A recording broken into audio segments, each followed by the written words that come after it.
I am from Lansdale, Pennsylvania. I'm an Eagles fan. Go Birds! I am a teacher and I am from Kansas City, and I am rooting for the Kansas City Chiefs on Super Bowl Sunday. I'm an Eagles fan and I believe the Eagles will win the Super Bowl. Fly, Eagles, fly! I am redeemed by the blood of the Lamb and from Kansas City, Missouri. And go Chiefs!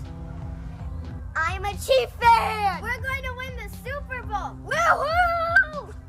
Hi, I am sure that this is going to happen again. Let's go Chiefs!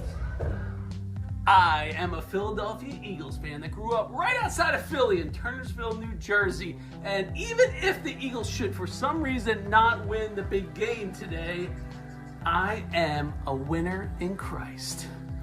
Go Birds!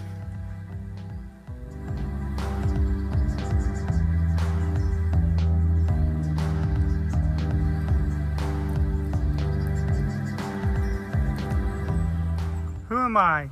I am Larry Whitus. I am the father to Addie. I am a warranty customer care manager at Lyon WCI Homes. I am a softball player, a manager, and an umpire. I am confident who I am with God. A scripture that reminds me of this is Proverbs 3, 5, and 6. Trust in the Lord with all your heart, and do not lean on your own understanding. In all your ways acknowledge Him, and He will make straight your paths. And finally, I am a child of God.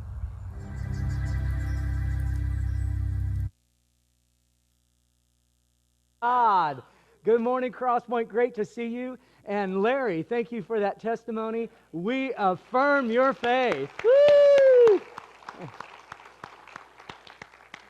Today we are on part 6 of our series, What's Your I Am? The premise for this series from the books of Exodus and John is that in the Old Testament, God appears to a man named Moses. He's out in the middle of the desert. He's 80 years old. He is going through an identity crisis, and God asked Moses to lead the children of Israel out of the land of Egypt into the land of promise. And Moses' response is, "Who am I? Who am I, God, to do this great thing?" And God responds to Moses by saying, "I am."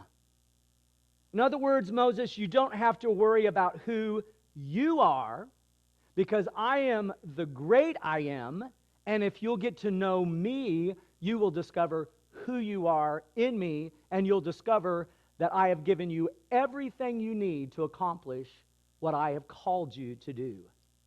And then when we fast forward to the New Testament, when Jesus comes on the scene, He says, "Before Abraham was, I am." In the Gospel of John, Jesus goes on to make these profound I am statements. He says, "I am the bread of life. Bring your hunger to me. I am the light of the world. You can invite me into the darkness of your life, and I will bring light that brings life." Jesus says, "I am the gate for the sheep. You can experience abundant life if you enter this life through me.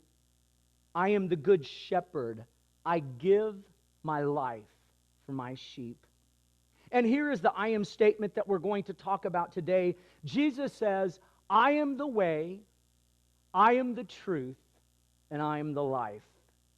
Church, I believe this statement is one of the ways that Jesus speaks peace to our troubled hearts. I believe this is how God spoke peace to Adam and Eve's troubled heart in the garden. I believe this is how Jesus spoke to His disciples' troubled hearts right before He went to the cross. And I still believe this is how Jesus speaks to our troubled hearts today. So my friend, if you have a troubled heart this morning, this message is specifically for you. Jesus would say to you today, "I am the way, I am the truth, and I am the life." Let's talk about how this I am statement shapes our identity. I am a lover of music, and one of the reasons I love music is because it speaks to the trouble in our life. It speaks to the trouble in our relationships and love. It speaks to the trouble that we've experienced in life. It speaks to the trouble that we have personally caused through the careless words we have said. But most importantly, it speaks to the trouble of the human condition. A Christian group called Caedmon's Call wrote these words. I really like them. You say I've got trouble? I've got trouble all over me. I've got trouble since the day I was born. I know it's not just a struggle. It's the very blood running through my veins. It's even all the clothes I've ever worn. It's trouble, trouble, trouble. What I love about Jesus is that he speaks directly to the trouble in our life. Look at his words. He says, don't let your hearts be troubled. Trust in God and trust also in me. There is more than enough room in my Father's house. If this were not so, would I have told you that I am going to prepare a place for you? When everything is ready, I will come and get you so that you will always be with me where I am. And you know the way to where I am going. No, we don't, Lord, Thomas said. Gotta love Thomas. We have no idea where you're going, so how can we know the way? Jesus told him, I am the way. I am the truth. And I'm the life. No one can come to the Father except through me. If you really had known me, you would know who my Father is. From now on, you do know him, and you have seen him. Jesus says, I am the way, I am the truth, I am the life. I want us to rewind to the Garden of Eden and discover how God uses this timeless truth to speak peace to Adam and Eve's troubled hearts. When we open up God's Word, we read, in the beginning, the world was filled with darkness and trouble. But God flooded the world with light and peace. And in his goodness, God created a good world for mankind. But trouble started with Adam and Eve when someone started to whisper to them and say things like, maybe this really isn't the way you're supposed to live. Maybe you really don't have to obey God after all. Maybe you can figure out things for yourself. And so Eve takes a bite of the fruit and gives some to her husband, and the world is filled with trouble, trouble, trouble. What's sad about this story is that the world God had created for Adam and Eve was good. Everything was good. Adam and Eve had a good relationship with God. They had a good relationship with one another. In fact, their relationship with one another was so good and so pure that they walked around naked all day long, and it wasn't even weird. And you guys are thinking, that's weird. In fact, church, the reason why Adam and Eve were oblivious to their nakedness is because before trouble came into their world, get this, their relational reality was they had nothing to hide from one another and nothing to hide from God. But sadly, they ate of the forbidden fruit, and then they realized that they were in trouble. And so they withdrew themselves from God's presence, and when God shows up to this troubled garden in the cool of the day, he knew something was wrong, because Adam and Eve had always been there to greet him, or at least they had always been easy to find. And so God calls out to Adam and Eve, "Where are you? Adam and Eve, where are you? It seems like you might be lost." Because this is the first time in our relationship where I've had to ask, where are you? Have you lost your way?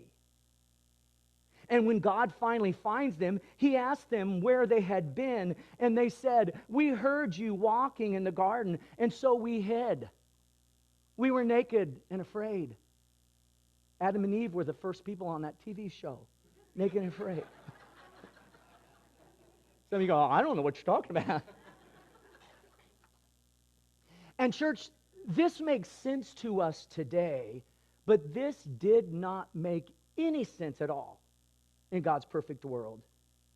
You see, my friends, when we try to find our way without God, we get lost and we get in trouble. And God calls out to us, where are you? It seems like you've lost your way. So let me speak to your troubled heart. I am the way, and you can find the way in me. And then God asked Adam and Eve, who told you you were naked?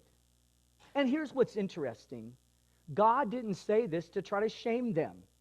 He was asking the question, who told you you needed to hide from me in shame? God says, who said what? That's not how I created you. That's not the truth. You are living outside of the truth that I established for you here in this garden. So who said what?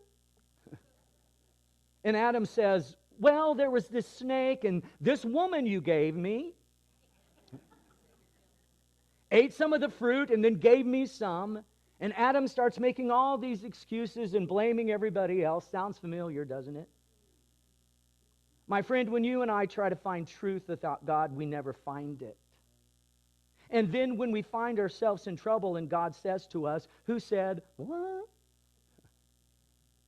God says, that's not the truth. And God says, let me speak to your troubled heart. I am truth. Rely on me for truth. Listen to what I say, and you will find truth. And then God says to Adam and Eve, what have you done? And church, I don't think he did this with his hands on his fist. I think it was, oh, what have you done? I think God was brokenhearted. God said, you did the one thing I asked you not to do. You tried to find, get this, you tried to find life apart from me. And now you've brought trouble into your life. We've all experienced this, haven't we? My friends, when you and I try to find life apart from God, we never find it. And then we find ourselves in trouble, and God says to us, what have you done? You've kind of made a mess out of things, haven't you? And then God speaks to our troubled hearts. He says, I am life. Come to me and you will find life. And here's how God spoke to Adam and Eve's troubled heart. Look at this verse. The Lord God made garments of skin for Adam and his wife and clothed them. Now think about this for a minute. I cannot imagine how troubled Adam and Eve's hearts were at this moment. Because all they had ever experienced was the goodness of God. That's all they knew. And they exchanged his goodness for trouble. Can you imagine how troubled their hearts were at this moment and then for the rest of their life? It's kind of the human condition, isn't it? But at the same time, they had to know how much God loved them, because for the first time in their life, they experienced death on their behalf. God sacrificed an animal to clothe them and care for them. This had to bring them some kind of peace in their trouble. Theologians agree that this verse is a foreshadowing of how Jesus would give his life as a sacrifice for the sins of this world. My friends, the promise of Jesus, the way, the truth, and the life, brings the promise of peace to our troubled world and to our troubled hearts. Thank God for that. Now let's fast forward to Jesus' disciples. Of course, the disciples knew the story of Adam and Eve. They understood that they were born in trouble, clothed in trouble. Trouble had always been a way of life for them. And I want us to kind of put ourselves in the disciples' sandals here this morning. They came from good Jewish homes. They worked hard. They scrimped. They saved. They did their best to put food on the table. They practiced their religion. They tried to do the right thing. But make no mistake, life was hard for them. And I imagine that when the disciples were children, they asked their parents, why is it so easy for other people? And why is it so hard for us? Their parents probably said, well, we don't have a good answer for that. But remember the story of Adam and Eve. Remember the good world God created for them. And remember how they turned from God and then trouble entered into the world. Picture this scene with me. Jesus and his disciples have just had a meal together. There is still bread on the table. There's still wine in the cups, and the towel that Jesus washed his disciples' feet with is drying in the corner. And there's a common emotion in the room: trouble. It's kind of the story of their life. They were not strangers to trouble. They had been born into a politically tense situation. The Roman government had taken over their land and their lives. On top of that, the Romans had levied all kinds of taxes on them. And in addition to Roman taxes, the faithful Jews who wanted to practice their faith paid a voluntary temple tax. And then when you put Jesus, this self-proclaimed Messiah, into the mix of all of this, you get trouble, trouble, trouble. So here's Jesus sitting across the table from them. They've been with him for 3 years now, so they have experienced the stark difference between the troubled world that they had grown accustomed to and this new world where Jesus says, "Peace, be still," and the troubled waters become calm. And I'm wondering if in this setting, one of the disciples asked the question, "Jesus, why do we have to go through so much trouble?" And I believe Jesus said to them, "Don't let your hearts be troubled. Trust in God. Trust also in me. There's more than enough room in my Father's house. If this were not so, what I have told you, that I am going." Whew, when they heard that word. "I am going to prepare a place for you." If I put myself in the disciples' shoes here, I would have been thinking, "Jesus, you can't leave. You can't go. You're the only one we have ever seen who could walk into a troubled situation and bring peace. Jesus, we've watched you walk into the homes of sick people and you have brought peace. We've watched you walk into politically tense situations and you've said just the right thing. And you turned an environment of trouble into an environment of peace. Jesus, we've lived our whole lives in trouble, and you've changed that. We believe that you are the one who can bring peace to our troubled world. And now you're talking about leaving?" And Jesus says, "Yes, I have to go and prepare a place for you in my Father's house." Now, this doesn't mean to us what it meant to the disciples in those days. When you got married, you didn't leave the home and go out on your own. In those days, the father would just keep building on the house so that all the family could be together. And the disciples understood this. They knew that Jesus was not talking about Joseph, his earthly father's house, but he was talking about his heavenly Father's house. Jesus is painting a picture of peace for them in contrast to the trouble that they are feeling. Jesus knew that they had been born in trouble, they were clothed in trouble, and they had experienced trouble their entire lives. So Jesus says to them, "I am going to make a way for you to come and live in my Father's house. I am going to open up the door and make a way for you to come and live in my Father's house. And I want you to know it is a place of peace. There will be no trouble there. So don't let your hearts be troubled." And as the disciples are trying to take this all in, Jesus continues. He says, "And you know the way to where I'm going. You know where I'm going and you know why I'm going. I'm going to prepare my Father's house for you, so you know the way." And that's when Thomas speaks up. And before we're too hard on Thomas, let's remind ourselves that we tend to be the same way. So Thomas is kind of scratching his head and he says, "Jesus, I'm not trying to be difficult, but I don't know where you're going. I don't think you've made this very clear for us, so how can we know the way if we don't even know where you're going?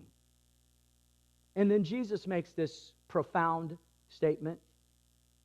And again, I believe he makes this statement with tenderness and love because he is trying to replace the emotion of trouble with the emotion of peace. So he says to his disciples, my friends, I am the way, I am the truth, and I am the life. I think Jesus is trying to create a strategic inflection point for his disciples because he's like, I want to make sure that you get this. I'm getting ready to go to the cross. I'm getting ready to die for you. So I want to make sure that you are settled on the fact that I am the way. So where are you with this? Do you understand that I'm the only way to the Father? You know, church, in our religious spirits, we tend to think that we wouldn't have struggled with this, but I'm sure we would have. Remember John the Baptist when he was in prison? He sent this question to Jesus. Remember, John the Baptist was the greatest. That's what Jesus said. And John the Baptist asked Jesus this question. Look, are you the one, Jesus, who was to come, or should we expect someone else? Let me say this to you. It's okay to have doubts. In fact, I would go as far as to say, if your faith is real, more than likely it's because you have worked through your doubts like John the Baptist did. Do you remember how Jesus responded to John? Jesus said, tell my cousin, the blind receive sight, the lame walk, those who have leprosy are cured, the deaf hear, the dead are raised, and the good news is preached to the poor. Jesus says, the proof's in the pudding. My friend, if you have a troubled heart, let me ask you this question. Where are you? I submit to you that this question about finding our way reverberates throughout history. Do we really believe that Jesus is the way and the only way? When recorded biblical history began, God comes into this troubled garden and he asked Adam and Eve, where are you? You lost your way because you didn't find your way in me. And Jesus asked the disciples, where are you? I need to know that you believe that I am the way because I'm getting ready to go to the cross, and it's important that you've settled this question once and for all. Do you believe that I am the way? Where are you on this question? You don't have to be troubled. Instead, you can believe that I am the way. And if you do, you will experience peace. You can exchange trouble for peace.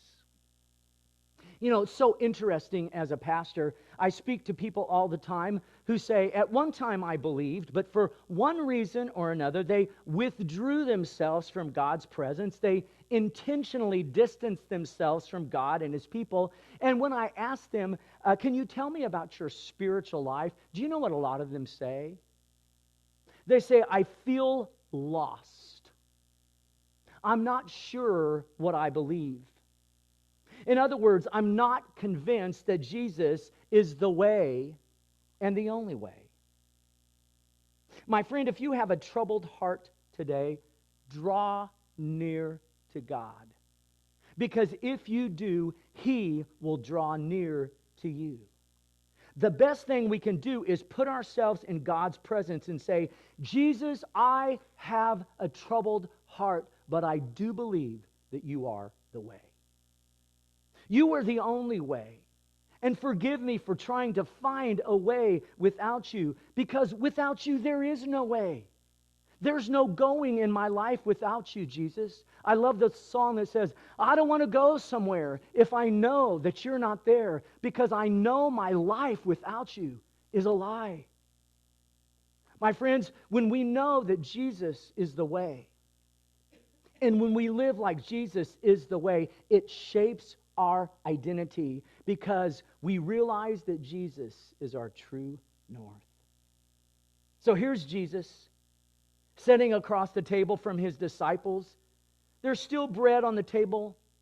There's still wine in the cups, and the towel that Jesus had washed his disciples' feet with is still drying in the corner. And there is a common emotion in the room: trouble. Jesus is saying to them, I'm the way, I'm the truth, and I'm the life. I know you've lived a troubled life. I know your hearts are troubled right now, but the best way for you to trade your trouble for peace is to believe that I am the truth, which means I always speak the truth. I am synonymous with truth. Let me ask you a question. Did Jesus' disciples believe everything he said? Of course they didn't. Not until after his resurrection.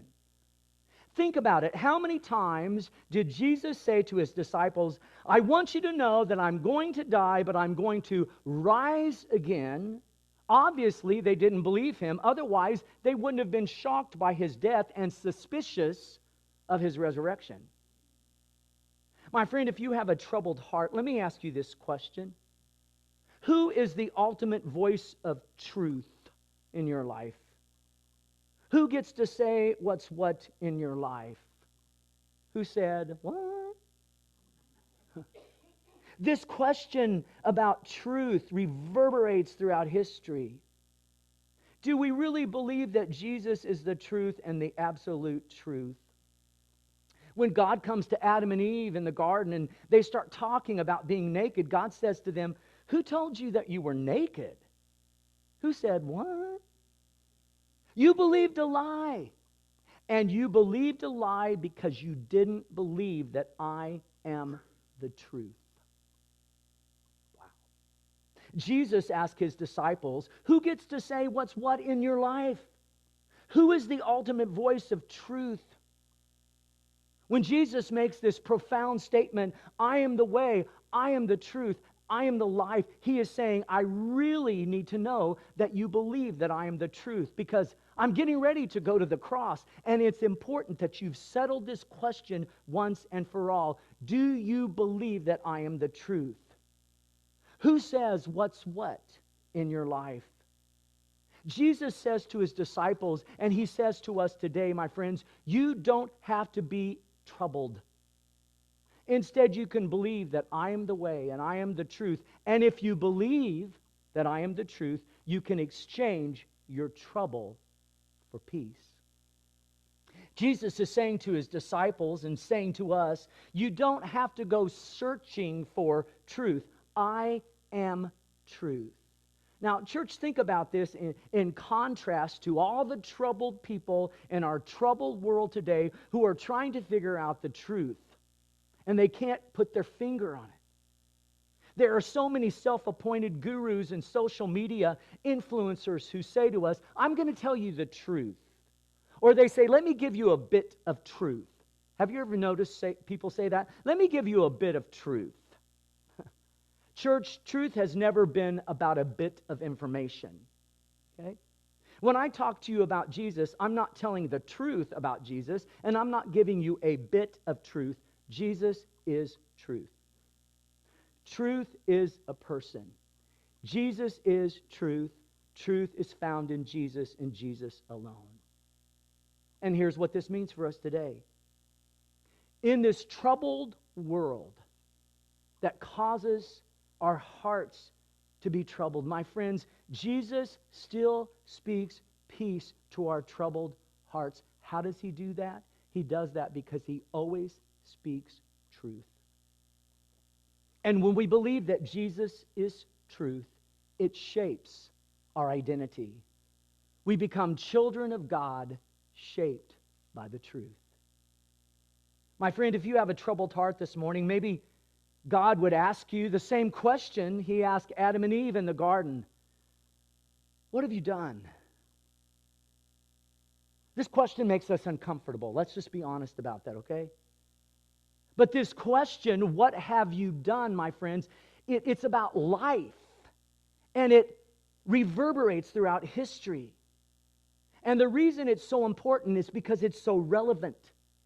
Think about Adam and Eve. They were eternal beings. They were experiencing the goodness of God in their relationship and in fellowship with Him. They were experiencing the perfect peace of God in the good world He had created for them. And to be honest, they threw it all away, just like we would have thrown it all away. And that's why God says to them, "What have you done?" This question, church, is all about life. God is saying, you've thrown away the life I have given you. And now instead of peace, you're going to have trouble. God's saying, what have you done? You've traded life and peace for trouble. Not a very good exchange. I don't think God said this in anger. I think He said it with great sadness and loss. So picture this scene with Jesus and His disciples. He's sitting across the table from them. There's still bread on the table. There's still wine in the cups. And the towel that Jesus had washed His disciples' feet with is drying in the corner. And the common emotion in the room is trouble. And Jesus wants to give them some peace. So He says to them, I am the way, I am the truth, and I am the life. Now think about this, church. Jesus is probably thinking in His mind, this is going to mean a whole lot more to you in just a couple of days. But I want you to know right now, I am life itself. Now think about this. Just a couple hours later, one of His disciples named Judas takes his own life because he betrays Jesus, the giver of life. And then another one of His disciples named Peter denies Jesus 3 times. And the Bible says after Peter denies Jesus, he wept bitterly. And you've got to know what he was saying. What have I done? What have I done? What have I done? I denied Jesus, the giver of life. And when he denied Jesus, he exchanged what little peace he had for trouble, trouble, trouble. Let's think about our own lives today. Jesus says to us very clearly, I am life. Find your life in me and through me. Find your identity in me. And if we're believers, we know that this is true, and we would very quickly say, yes, Jesus is the way, the truth, and the life. But can we be honest, church? Sometimes our tendency is to look for life apart from Jesus. It is for me. Which means we're not that different from Adam and Eve. We're not that different from Peter. We're not different from the other disciples who ran away. You see this question regarding life. What have you done? It reverberates throughout history. Because many times, when we look back over our life, we think of the sinful habits we've given into, the wrong choices that we've made. Sometimes it leaves us wondering, what kind of life can I have because of the things that I've done? Let's just admit it, we all have baggage in life, right? And when we ask ourselves this question, Jesus whispers to us, I am life. And I understand that you were born in trouble and clothed in trouble. You have trouble running through your veins. You've had trouble since the day you were born, but you don't have to find the way out of your trouble. You don't have to put your life back together. You don't have to pull yourself up by your own bootstraps. Come to me, Jesus would say to us, because I am life itself. Don't let your hearts be troubled, because I'm the one who forgives sin. Don't set a higher standard for yourself than I've set for you. I'm the one, Jesus says, who forgives sin. I'm the one who can bring you to my Father's house. I'm the one who can trade your trouble for peace. Jesus says, come to me. I'm the way, I'm the truth, and I'm the life. My friends, if you're trying to figure out who Jesus is, He is the way, He's the truth, and He's the life. This is the good news of the gospel. If this morning you have found yourself withdrawing from God, kind of like Adam and Eve, kind of like the disciple Peter or the other disciples who ran away before they really knew who Jesus was and is, my friend, if you have a troubled heart this morning, the good news of the gospel is, I want you to get this, even after we have tried to find a way without Jesus, and even after we've tried to find truth without Jesus, and even after we've tried to find life without Jesus, my friends, this is what I love about Jesus. Oh my goodness. Jesus still sits across the table from us. And there's still bread on the table. There's still wine in the cups. And the towel that Jesus had washed his disciples' feet with, it's still drying in the corner. And we see clearly who Jesus is.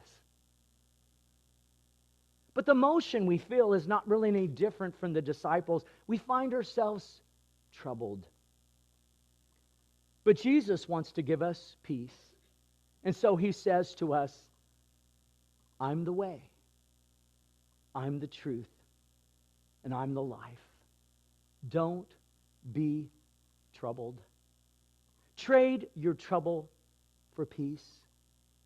Bring your troubled heart to me and find life in me. You know, church, every single one of us here this morning have some kind of trouble in our life. So here's how I want us to close the service. I want us to bring our troubled hearts to Jesus. We're going to play a song. The altars are open. If you want to do business with God this morning, I'm going to be the first person here. I invite you to join me at the altar, but you can do business with God right where you sit. But I want us to stop everything we're doing and to bring any troubles in our hearts and lives to Jesus this morning and let him speak peace to our troubled hearts. We play the video. Let's take some time to seek him.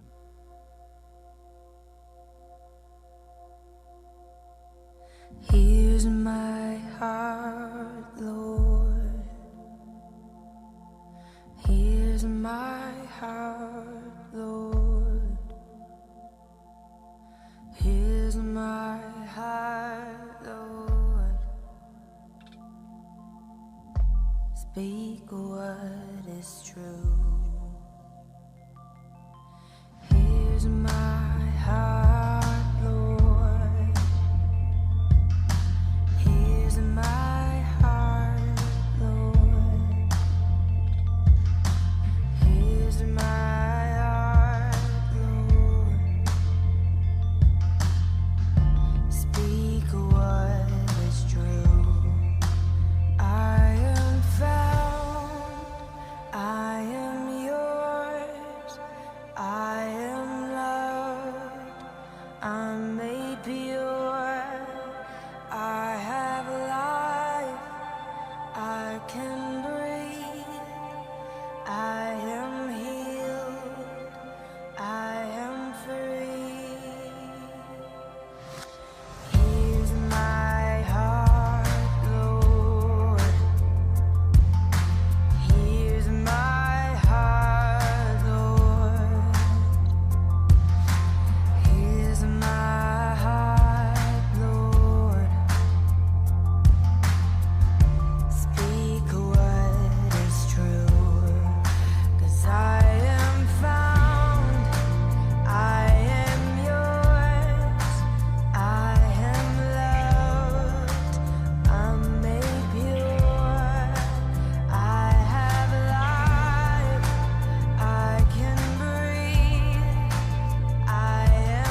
can breathe.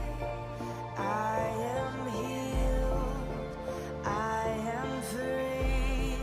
'Cause you are strong. You are sure. You are light. You endure. And you are good. Always true. You are light breaking through. And you are more than enough. You are here. You are love. You are hope. You are grace. You're all I have. You're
Let's pray.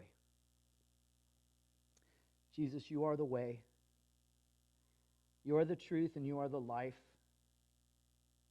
We don't have to try to find our life or our way in life. You are the way. Without you, there's no going.